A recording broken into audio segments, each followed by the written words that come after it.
Hey, what's up guys? So in this video, we're going to be talking about adding Wi-Fi to your car, a variety of different ways that you can do it, and some of the reasons why you may want to do it in the first place. Now, I've been running it here in my car for a little while now, and I've actually found it to be pretty useful. So for example, if I'm running maybe the Escort Max 360C radar detector, it can connect to the cloud over Wi-Fi. It can do that over the phone, of course, but I've noticed with the phone app, the connection isn't always as reliable every time I get back in the car, whereas over Wi-Fi, it connects every single time, plus I get the automatic updates and everything.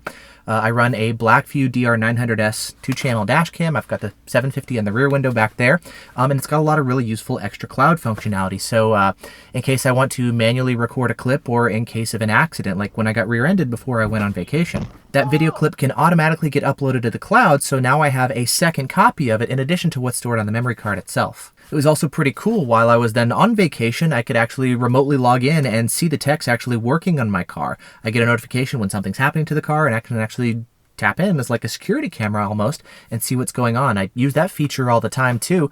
If I'm just out and about and parked and I'm maybe in a sketchy area, I can just check in and make sure there's nothing going on with my car. If there is, the dash cam will let me know. And then I can always go in and see in real time what's going on. That feature, of course, does require Wi-Fi and power when my car is parked, not only when it's turned on, but that's a pretty useful feature. There's also things like in the app, I can see where the car is located. So in case I park in a parking lot and I can't find the car, I can just pull it up in real time on the phone. Or if the car gets stolen, I'm able to track it, which is really helpful. There's also things like if I've got friends and family with me, maybe out of the country, and they don't have US data, they can just hop on my Wi-Fi, and now they've got internet access for WhatsApp or whatever they need. I was talking about this on Facebook with a lot of you guys, and you'd mentioned that if you've got kids in the car, you can give them Wi-Fi so they can maybe watch movies while you drive, play games on their phone or tablet, things like that. Now, there's a variety of ways of actually getting Wi-Fi in the car, and a lot of newer cars these days actually have Wi-Fi built in. You just need to pay for the data plan from your cell phone provider, and then boom, the car actually provides a Wi-Fi hotspot for you. If you've got that, that's obviously going to be the easiest solution, though usually that works only for when you're driving and not also when you're parked. Now, another option is to simply enable tethering off your phone and share your phone's internet connection with other devices. This works pretty well as well, though something I notice is with the iPhone, at least, I have to manually go in and enable tethering every time. I can connect automatically with my laptop, but for most devices, I actually have to go into the phone and turn on tethering. I know with Android, you have more kind of automation capabilities, and so you can say when maybe my phone connects to my car's Bluetooth connection, then maybe that should be a trigger to activate the tethering and make it available for other devices. So you've got a little bit more control over Bluetooth. This does require your phone. And again, if you want the park stuff, which I do, but I know not everybody does, if you want the park stuff, you're probably not going to want to leave your phone in the car unless maybe you have a second phone that's always plugged in or something. But that's another option that you can go for. Now, a lot of cell phone companies actually sell dedicated devices, which is what I wound up doing in my car, to add Wi-Fi. Verizon has a bunch. I talked to their techs and they said the ones that they sell, you have to manually turn them on every time to enable the Wi-Fi, whereas I want something I could just get in the car and it always works. Even if everything's turned off, I want the Wi-Fi to automatically turn on.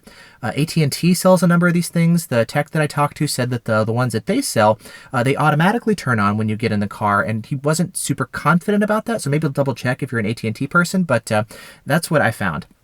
Now, I'm a T-Mobile person, and the solution that I found is T-Mobile sells a device called the SyncUp Drive 2. Now, this is basically an OBD-II device that plugs into your car's OBD-II port, and then when the car provides power here, it creates a Wi-Fi hotspot in your car for other devices to connect to. This is the route that I've gone, but I've made a little modification. This, because it plugs into your car's OBD-II port, there's two issues that I kind of wanted to avoid going that route. The first one is it's only going to provide power here, again, when your car is on, which depending on your use case may be totally fine, but because I wanted parked power, I actually have this plugged into a dedicated battery pack in the rear of my vehicle that I also use to power my dash cams while I parked. Now that has another secondary benefit, which is increased security. These types of devices, people have been able to hack into some of them. I don't know about this one in particular, but some of these Bluetooth type devices, if you can hack into it, this plugs into your car's computer, and then people may be able to go in and access, maybe unlock your car doors, break into your car, control your car, things like that. I don't know how big of a risk it is, but I have heard of that happening, and so I didn't necessarily want this plugged into my car's OBD-II port for security reasons. And so both for security as well as for having it powered when I'm parked, I actually have this plugged into a dedicated dash cam battery. Again, in the back, I've got some BlackVue B-124s and some Cellink NEO battery packs and some expansions. Now, in order to have this actually powered while I'm parked, the way that I did that is well, of course, wanted to plug it into the battery, and I found this cigarette lighter to OBD-II cable on Amazon. Basically, it would just plug into your battery, and then the SyncUp Drive would plug into that, and boom, you've got power. Now, one of the issues that I found is it only worked for a couple minutes, and then even when it was still getting power, it would actually shut off my Wi-Fi my Wi-Fi connection. Wi-Fi.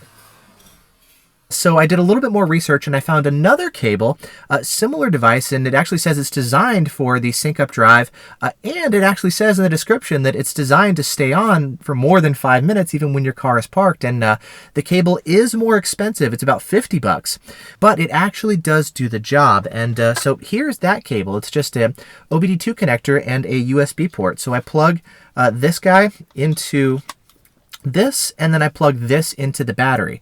Because it's a USB port, I had to get another adapter to convert the cigarette lighter to a USB port, plus it also splits it, so now I can plug in the dash cam and additional devices like my Wi-Fi hotspot as well. And so the route that I've done is I've got a Cellink NEO battery pack, which then goes into a splitter to power both the dash cam as well as give me the USB port that I need, which then goes into this cable, which then adapts and connects to the SyncUp Drive 2. And that's the way that I've done it here in my car. This device retails for $100. When I went into T-Mobile, they had a promotion, so I got it for free. Cool. And then I paid 10 bucks a month for 2 gigs of data, which is sufficient for what I need for uploading videos, Wi-Fi connections for my dash cams, things like that. Your provider, of course, if you've got AT&T or Verizon or Sprint or whatever, may have different rates, maybe unlimited data, different pricing, whatever. So of course, check with your provider, whoever you have, and I'll link to all these different types of devices for AT&T, Verizon, etc. I'll just link to everybody's different ones down in the video description so you can take a look at that, as well as the devices that I use, the cables that I found do work, and things like that. So again, there's a bunch of different ways to actually accomplish this, whether you've got Wi-Fi built into your car, you want to tether off your phone, you want a dedicated device that's powered when you're driving, or maybe tie it into a dedicated battery to also give you power while you're parked. So if you're doing this, let me know the technique that you guys are using. I posted about this on Facebook, as I mentioned, and it turns out a lot of you guys are also running Wi-Fi hotspots in your car, and there's many, many different ways of doing it. So I'm curious to hear from you guys which techniques you're going, which routes you're going, and what tools you're actually using to accomplish this. It's funny. I mentioned that I've been doing this in some previous videos, and it's incredible how many people were like, Vortex, have you posted the video yet? When are you going to explain how you actually create a Wi-Fi connection in your car? And so now that I'm back from vacation, one of the first videos that I wanted to do was actually just explaining how this works. Again, there's a variety of different ways of doing it. The way that I'm doing it is not the only way, but for reasons that I explained in the video, this is why I went with this sort of technique. And then again, I tied it into a dedicated battery pack to give me power not only when I'm driving, but because if I want the security camera stuff and the dash cams while I'm parked, I also have it tied in to a dedicated dash cam battery. So yeah, that's it. Hopefully that answers the guys' questions. If you have any additional questions or are curious or whatever, just let me know down in the comment area. Again, more information down in the video description as always. And yeah, that's it for now.